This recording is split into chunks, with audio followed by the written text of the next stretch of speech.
Alright everyone, we start off today of course talking about Hunter Biden's laptop. It has finally been confirmed by a legacy media outlet that and the laptop exists, the content being reported on before.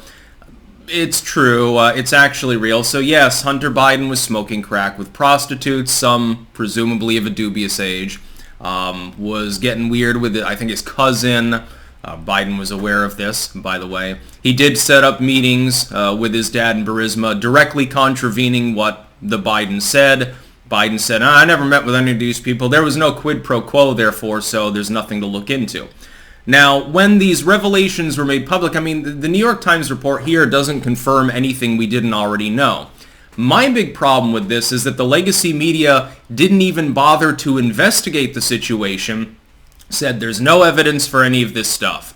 When asked, well, how are you supposed to get evidence without looking into the actual material, laptop, the fucking content, etc., they said, well, yeah, but there's nothing there, so we don't need to investigate, effectively putting their heads in the sand like ostriches because they refused to report on it. This was done for entirely political reasons. The release of the laptop, by the way, technically was a political hatchet job too. The idea of anything that Hunter Biden does directly necessarily involving his dad was never the issue. It's funny that he's a crack addict. It's funny that he was having orgies. It's funny that he smoked Parmesan cheese at one point thinking that it was crack. These things are humorous. While they reflect maybe poor parenting by Joe Biden, and I think his daughter's diary, which has led to a literal FBI raid in one case, is quite telling. With regards to maybe Joe Biden's character, the big thing there was business dealing. That was the big thing. The big thing was Burisma and all of these other things occurring, and the big guy getting his cut, etc., etc. It speaks to a very broad, long-lasting scandal that was covered up in part by the legacy media, that was lied about by Joe Biden. He perjured himself before the American people, effectively by denying that he had these business dealings, and effectively was, in an official capacity at the time, he was in office, was meeting with business leaders through his son as part of foreign wheeling and dealing. Not just in Ukraine, although certainly under the circumstances that is the one that people are mainly talking about. My other problem is with big tech. People were literally banned for bringing this subject up. It was disinfo, they said. We can't confirm that this is even real, so you're a disinfo agent. Well, the New York Times, I think, is generally held as the golden standard by the morons of the legacy tech sites, so I'm assuming that we're allowed to talk about it now. Now that the New York Times says it's real, it's real. When everyone else under the sun that actually bothered to look into it and analyze the situation, including those that physically had the fucking laptop, when they said it was real, no, we don't need to do anything about that. It's not interesting reporting. People aren't interested in a massive business scandal involving foreign influence peddling with a presidential candidate. What the legacy media and big tech did was collude to silence people and to hush this story up and cast it off as a conspiracy theory. And they did so for political reasons. This speaks to a quasi-fascism among these supposedly private business entities working with a political campaign on a broader level. You know that they were involved in order to cover up this scandal and prevent Trump from being reelected. And that's really all this was about. Anyway, before I go into this a little bit more, and link in the description, of course, archived to the actual write-up about this, which was, more than a year belated, but it's better late than never. As Razorfist pointed out, it's great we know this before we do something crazy like elect his dad, according to him. It is very funny. Keep in mind down below, though, if you're watching this video on YouTube, there will be a pinned comment with links to other video hosting sites. I make 1 or 2 exclusive videos on those sites every day that doesn't go on YouTube. At this point, it's mostly for algorithmic purposes as opposed to even the censorship. There are some things that you're not allowed to talk about on YouTube. You're not allowed to tell the truth about certain medical topics, about certain political topics, about certain world diplomacy topics at this point. YouTube axing people routinely through differential enforcement. But if you upload more than one video a day, it doesn't matter how edgy you are and how talented you are. You're going to end up with subscribers demoted from you. YouTube will literally de-rank your material. Anyway, the biggest thing here really was the cover-up. It's even bigger than the scandal itself. The initial scandal is, hey, Joe Biden may have been influence peddling overseas while being paid by the American taxpayers. He's number 2 in the country. He's the vice president. And he's going to business meetings with people that are associated with the son, his son's work. Well, that's probably illegal, depending on the circumstances. What's discussed. Was money changing hands? Of course it was, but you need proof in order to actually prosecute. Will this be a problem for Biden? No! The American public doesn't give a shit about this. This story is age-old. They've already been primed to believe that it's a conspiracy theory. Even if the New York Times admits that it's real, I've seen people making excuses about it on the initial report. You look at its posting on Twitter or whatever, and you look at the replies. Well, that doesn't... Yeah, but all the stuff they claimed about the laptop is a conspiracy theory. Okay, the laptop existed. You have video and photographic evidence that was being leaked for a very long period of time from that laptop. The scandal, the conspiracy here, is that the U.S. establishment, the legacy media and legacy tech, colluded to prevent you from thinking it was real. That the laptop itself was initially cast off, the entire story was a conspiracy, but we got reports months ago. We're talking, I think, actually late last year, that we had additional evidence that indeed Joe Biden was meeting with the people initially speculated that he met with. Well, we were told that never happened. And of course, that story was quietly hushed up. Right now, the Biden bounce is ending, but that's because of the economy, stupid.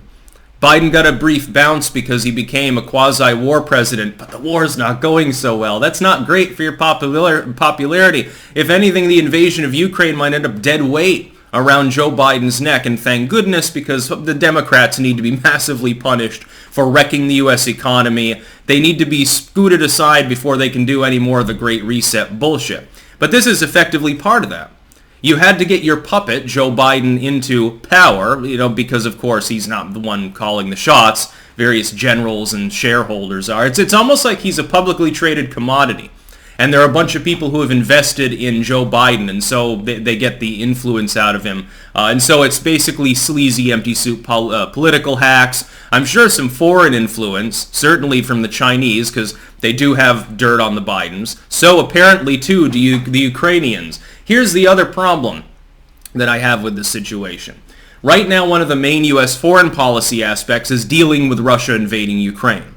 It's impossible, assuming that this is real, and we're now getting this confirmed by even the legacy media, so this is not a conspiracy. There was foreign influence peddling, and it did involve Ukraine. How, if Joe Biden was engaged in such behavior, how is he supposed to conduct diplomacy without thinking of his own fiscal self-interest? Or his own political self-interest? Let's say that they have dirt on him. Because Zelensky can always come out on TV tomorrow and say, yeah, hey, Joe, he keeps telling us no fly zone. What if I tell him where you were on the 3rd of November of 2007 or something like that? Something to that effect. Blackmailing him. Because otherwise, he goes public and Zelensky says, hey, everyone, U.S. public, the president that won't help us against the evil Russians, which would be an effective pitch to the American people, I guess. More than 60% of them are crazy enough to want a no-fly zone because they don't understand how mutually assured destruction works.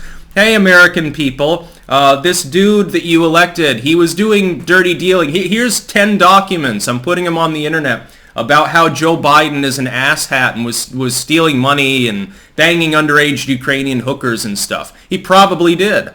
He could throw Biden under the bus. He could threaten to do that to get what he wants. This is a precarious position. We're dealing with the potential for a nuclear war. This isn't, hey, Biden, 20 years ago, Biden was engaged in some stuff in Sri Lanka, and now Sri Lanka is thinking about attacking the Ethiopians. Something crazy like that. Some conflict that can't go nuclear and, nobody would give a fuck. Rwanda decides to mobilize and attack Mozambique. The South Africans are getting unduly involved in Liberia. Brazil has its eyes on a small piece of desert in southern Guyana. A little bit different. This involves Russia. And it did by default, China as well. Part of BRICS, part of that economic imperialistic sector of Eastern society. That's a problem. You have a president who now confirmed was having dirty business dealings in a nation of utmost priority as far as U.S. diplomacy goes. That is the potential. It doesn't mean blackmail, but there is the potential for blackmail. Putin could get involved. Imagine this. Putin rolls into Kiev. He's got all the paperwork and all the electronics and all of this stuff. He's requisitioned it. What if Putin puts the screws to Joe Biden? Hey, American public, you think that this dude's great and we're so evil. Look at what he was doing 10 years ago. Don't you think that's a little bit of a problem? Again, never happened with Trump. Every time that Donald Trump was implicated in a scandal, the story fell apart later and people either decided to recant testimony, so they sued their own lawyers, like with the Stormy Daniels bit. Every time crazy claims were made, they were debunked. Every time crazy claims are made about Biden, they later get corroborated after being hushed up for an excessive period of time.